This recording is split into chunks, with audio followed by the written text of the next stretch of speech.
నమస్తే, welcome to our channel. నేను సౌజన్య. 2018 group mains exam ని హైకోర్టు రద్దు చేసింది. సో ఎందుకనంటే 2-3 సార్లు మూల్యాంకనం చేయడం వల్ల అలా చేయడం కరెక్ట్ కాదు అనేటువంటి ఉద్దేశంతో దాని మీద కంప్లైంట్స్ వెళ్ళడం వల్ల పిటిషన్ వేయడం వల్ల అది ఫైనల్లీ ఇప్పుడు రద్దు చేశారు. మళ్ళీ 6 నెలల్లో నిర్వహించాలనేటువంటి తీర్పును కూడా వెలువరించడం జరిగింది. ఈ అంశానికి సంబంధించి మనతో మాట్లాడడానికి వారి విశ్లేషణని మనతో పంచుకోవడానికి ఈ రోజు మనతో పాటు ఉన్నారు Jai Bharat national party spokesperson Chiranjeevi Nayak ఉన్నారు. వారితో మాట్లాడదాం. నమస్తే అండి. నమస్తే. జై భారత్ అండి. So APPSC exam mains exam ఏదైతే ఉందో దాన్ని హైకోర్టు రద్దు చేసిందే. సో ఎందుకు అనేది కూడా మనందరికీ తెలిసిందే.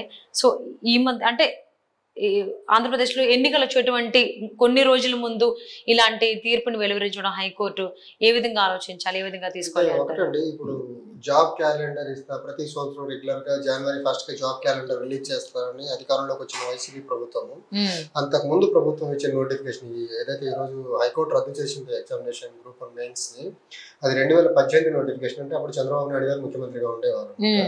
అప్పటి నోటిఫికేషన్ కి సంబంధించిన మెయిన్స్ ఎగ్జామ్ వచ్చేసి 2020 December 21st January జరిగింది. ఎగ్జామ్ జరిగిన తర్వాత యాక్చువల్గా ఏం జరిగిందంటే ఇవాల్యుయేషన్ 2-3 టైమ్స్ జరిగింది. దాన్ని బేస్ చేసుకొని ఇలా ఇవాల్యుయేషన్ చేయడం ఏంటని అన్యాయం జరిగిన దాంట్లో హైకోర్టును ఆశ్రయించారు.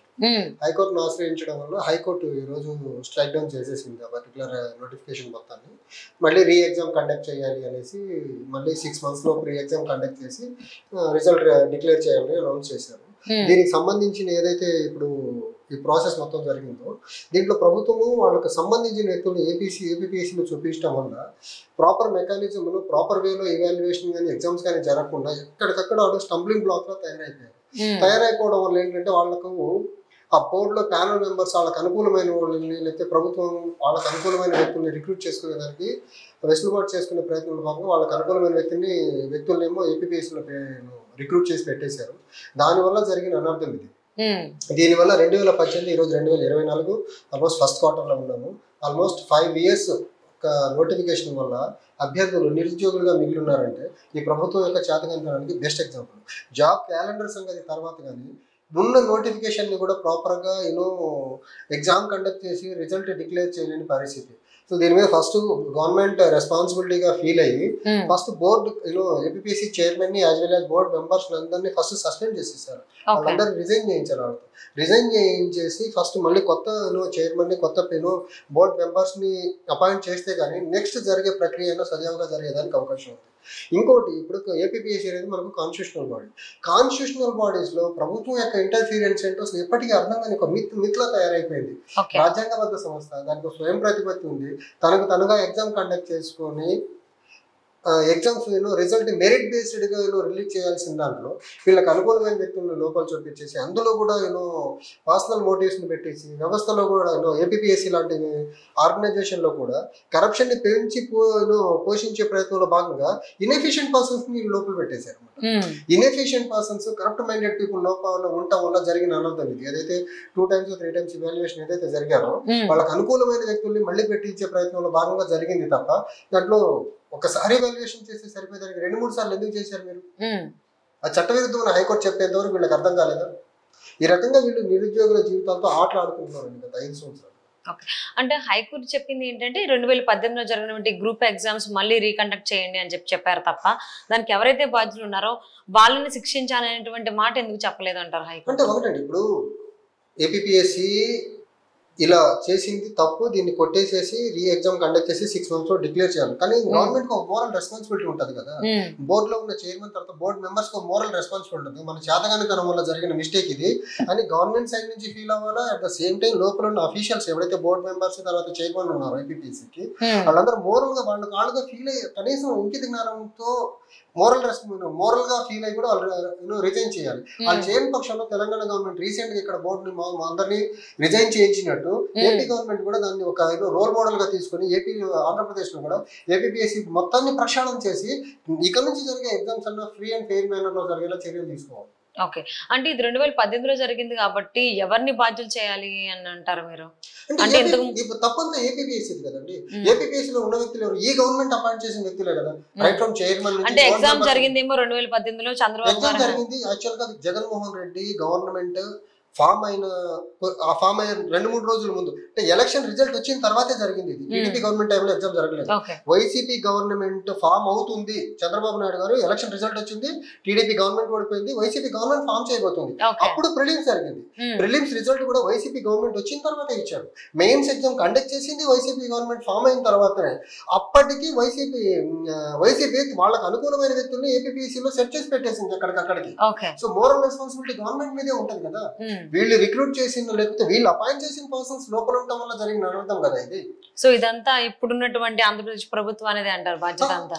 మోరల్ రెస్పాన్సిబిలిటీ ఆయనకి ఉంది. జాబ్ క్యాలెండర్ ఇవ్వలేదు ఆయన. ఉన్న నోటిఫికేషన్ చక్కగా నిర్వహించి ఫ్రీ అండ్ ఫెయిర్ మేనర్ లో రిజల్ట్ వచ్చేలా చూడాలి కదా. 2018 నోటిఫికేషన్ ఎక్కడ, 2024 ఎక్కడ? ఆల్మోస్ట్ 6 years, 5 years దాటి 6th year రన్ అవుతుంది. 6 years గా ఒక అన్ఎంప్లాయిడ్ యూత్ ఆల్మోస్ట్ 30s లో ఉంటే ఇప్పుడు 36 years 35 years వచ్చేసి ఉంటారు కదా. అవును. సో 2018 గ్రూప్స్ లో మీరు కూడా బాధితుడే అన్నారు. రాశాను, మెయిన్స్ రాశాను యాక్చువల్గా 2020లో December 21st జనవరిలో జరిగిన దాంట్లో రాశాను, కానీ రిజల్ట్ నెగిటివ్ వచ్చింది. ఇంకా నేను లైట్ తీసుకున్న తర్వాత నుంచి ఆ ఫీల్డ్ సైడ్ ఇంకా నేను చూడలేదు. ఓకే. సో ఇప్పుడేమో హైకోర్టు ఈ గ్రూప్ ఎగ్జామ్స్ ని ఇంకో 6 నెలల్లో నిర్వహించాలని చెప్పారు. ప్రక్రియను కంప్లీట్ చేసేసేయాలి కంప్లీట్ గానే. సో ఇప్పుడు మరి నెక్స్ట్ ఎన్నికలు వచ్చి వేరే ప్రభుత్వం వచ్చేటువంటి అవకాశాలు ఉన్నాయంటున్నారు, జరగచ్చు అది కూడా. సో ఎవరు వచ్చినా ఈ రూలింగ్ అయితే రూలింగ్ గానే ఉంటది కదా. ఎవరు వచ్చినా హైకోర్టు రూలింగ్ అనుగుణంగానే ఎగ్జామ్ అయితే కండక్ట్ చేయాల్సి ఉంటుంది కదా. అది గవర్నమెంట్ మారినా లేకపోతే ఈ గవర్నమెంట్ వచ్చినా గానీ హైకోర్టు రూలింగ్ ప్రకారమే పనిచేయాలి. సో అంటే నా ప్రశ్న ఏంటంటే, ఆంధ్రప్రదేశ్ లో ఇప్పుడు గవర్నమెంట్ మారిన తర్వాత హైకోర్టు చెప్పిన దాని ప్రకారం within 6 months లో ఈ గ్రూప్ ఎగ్జామ్స్ సంబంధించి ప్రక్రియ అనేది కంప్లీట్ అయ్యేటువంటి అవకాశాలు ఉన్నాయని మీరు అనుకుంటున్నారు, అనుకోవట్లేదు? అవ్వాలి కదా. హైకోర్టు ఇచ్చిన రూలింగ్ ప్రకారం పనిచేయాలి కదా గవర్నమెంట్. అది చేయాలి. మీరు అనుకుంటున్న ఏం భావిస్తున్నారా అని అడుగుతున్నా నేను. అంటే రాబోయేటువంటి ప్రజెంట్ ఏంటంటే ఆంధ్రప్రదేశ్ లో ప్రభుత్వం మారేటువంటి అవకాశాలు ఉన్నాయని ఎక్కువగా వినిపిస్తున్నమాట. సో 6 నెలల్లో అంటే ఖచ్చితంగా వేరే గవర్నమెంట్ వస్తుంది. అది చంద్రబాబు గవర్నమెంట్ అవ్వచ్చు, లేదంటే ఇప్పుడున్న గవర్నమెంట్ కంటిన్యూ కూడా అవ్వచ్చు. సో నేను చెప్పేది ఏంటంటే, హైకోర్టు ఇచ్చిన ఆదేశాలు 6 నెలలు అంటే వీళ్ళు ఏదో 1-2 సాకులు చెప్పి ఇంకో 2-3 నెలలు ఎలక్షన్ చేస్తారు. అంటే within 10 months, అట్లీస్ట్ 10 months లోపు అయితే ఈ ప్రక్రియ మొత్తాన్ని పూర్తి చేయాల్సి ఉంటుంది. లేకపోతే ఆల్రెడీ ఇప్పుడు ఎవరైతే ఉన్నారో ఆల్రెడీ కేసేసి ఈ రోజు విజయం సాధించిన అభ్యర్థులు వాళ్ళు మళ్ళీ కోర్టును అప్రోచ్ అవుతారు కదా. మళ్ళీ కోర్టు నుంచి ఏపీపీఎస్సీ మొట్టకాయలు తినకుండా ఉండాలంటే అట్లీస్ట్ వాళ్ళు చెప్పిన 6 months కాకుండా ఇంకొక 2 months టైం తీసుకున్నా, అట్లీస్ట్ ఆ 2 months గ్రేస్ పీరియడ్ అంటే 8 months లోపల ఎగ్జామ్ కండక్ట్ చేస్తే అట్లీస్ట్ ఏపీపీఎస్సీ తన గౌరవాన్ని తను కాపాడుకున్నట్టు ఉంటుంది. లేకపోతే ఒక రాజ్యాంగబద్ధ సంస్థ రిపీటెడ్ గా హైకోర్టు దగ్గరికి వెళ్ళి మొట్టకాయలు తినడం అంటే అది నిజంగా ఆ సంస్థకి అవమానమే కదా అది. అవును. సో అంటే ఆల్మోస్ట్ within 6 or 8 months లో మీరు అన్నట్టు 2 నెలలు అటు ఇటుగా అయినా గవర్నమెంట్ ఫామ్ అవడానికి దానికి. సో నెక్స్ట్ వచ్చేటువంటి గవర్నమెంట్ ఇది ఏపీపీఎస్సీ గ్రూప్ ఎగ్జామ్స్ అనేవి కండక్ట్ చేస్తుంది అనే. ఇప్పుడు ఏపీపీఎస్సీ ఒక కాన్స్టిట్యూషనల్ బాడీ అండి, దానికి గవర్నమెంట్ తో సంబంధం లేకుండా పనితీరు జరగాలి ఇక్కడ యాక్చువల్ కాన్స్టిట్యూషనల్ బాడీ. అలా జరగట్లేదు. కానీ ఇక్కడ రాజకీయంగా ఇంటర్ఫీరెన్స్ పెరగడం వల్ల, రాజకీయాలకు సంబంధించిన అపాయింట్మెంట్స్ ఉండటం వల్ల ఈ ప్రక్రియలో మొత్తం జరిగే అవకతవకలు ఏవైతే ఉన్నాయో రాజకీయ నాయకులు ఇంటర్వెన్షన్ అవడం వల్ల జరుగుతుంది. నిజానికి అసలు ఎలాంటి రాజకీయ ఒత్తిడికి లొంగకుండా పనిచేయాల్సిన బాధ్యత ఏపీపీసీ బాడీ మీద ఉంది. అది రాజ్యాంగబద్ధమైన సమస్య కాబట్టి. కానీ అక్కడ అపాయింట్ అయిన వాళ్ళు దైవభక్తి చూపిస్తారు. అపాయింట్ చేసి మాకు ఈ గవర్నమెంట్ అపాయింట్ చేసింది, వాళ్ళు చెప్పినట్టే వినాలనేసి వీళ్ళు దైవభక్తి ప్రదర్శించడం వల్ల జరిగిన తప్పేది. ఓకే. సో హైకోర్టు అయితే తీర్పునివ్వడం జరిగింది. 2018 గ్రూప్ ఎగ్జామ్ మెయిన్స్ ని రద్దు చేయాలి అని చెప్పి కొత్తగా మళ్ళీ నిర్వహించాలి అని. మరి within 6 months టైం పీరియడ్ కూడా ఇచ్చింది.